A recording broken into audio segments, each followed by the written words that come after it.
2014학년도 수학능력시험은 개정 교육과정을 반영했으며 시험 과목명, 출제 범위 등이 변화됐습니다.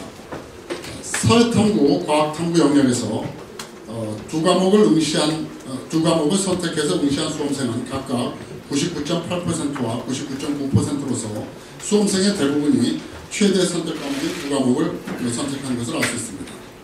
국어 영역의 경우 A형을 응시한 학생, 그러니까 국어를 좀 쉬운 국어를 선택한 학생은 과학 탐구를 응시한 비율이 71.6%. 그 다음에 B형은 국어를 B형, 좀 어려운 국어를 선택한 학생은 사회 탐구를 응시한 영역이 94.5%로 나타났습니다. 수학 영역의 경우 쉬운 수학 A형을 선택한 학생의 경우 사회 탐구를 응시한 비율이 75.6%.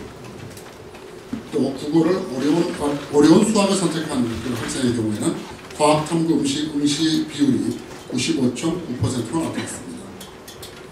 영어 영역의 경우 A형은 사회탐구 응시 비율이 70.1%, 과학탐구 응시 비율이 22.9%, B형은 사회탐구 응시 비율이 50.9%, 과학탐구 응시 비율이 46.9%로 나타났습니다.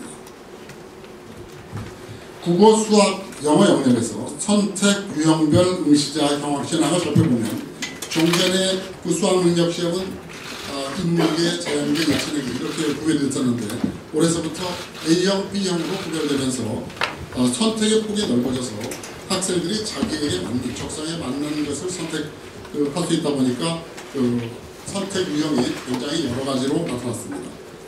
성적 총집표에는 유형 및 과목별 표준 점수 100분위 등급을 표시하였습니다. 그리고 모든 영역의 유형 과목에서 등급별 분포는 적정하게 나타났다고 말씀드릴 수 있습니다. 먼저 국어 영역의 경우는 A형과 B형, 첫째 유의해서 보실 점은 각 등급별 비율입니다.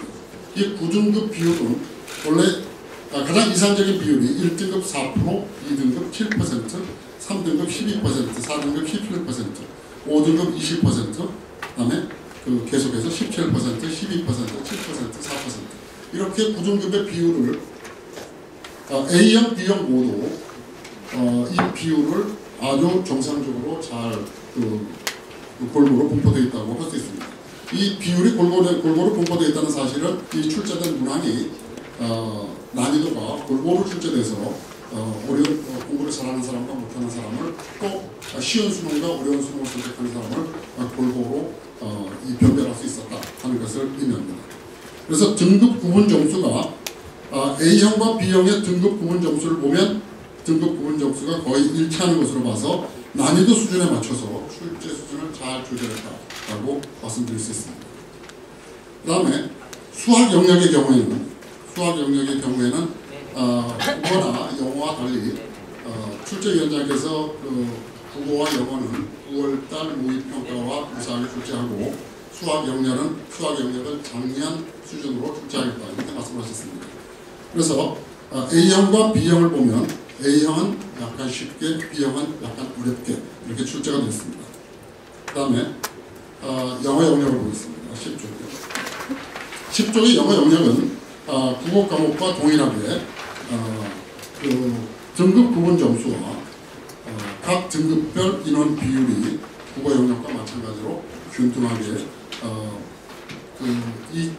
이론적인 퍼센테이지와 거의 맞도록 균등하게 배열되어 있고요. A형과 B형의 등급 구분 점수도 거의 일치하는 것을 확인할 수 있습니다. 사회탐구 영역의 경우에는 과목에 따라서 64점에서 66점으로 나타났고요. 과학탐구 영역의 경우에는 과목에 따라서 63점에서 67점으로 나타났습니다. 직업탐구 영역의 경우에는 과목에 따라서 135점에서 141점으로 나타났습니다. 그리고 제2외국어 한문 영역의 경우 과목에 따라서 63점에서 81점까지가 1등급과 2등급이 나눠지는 표준 점수로 나타났습니다.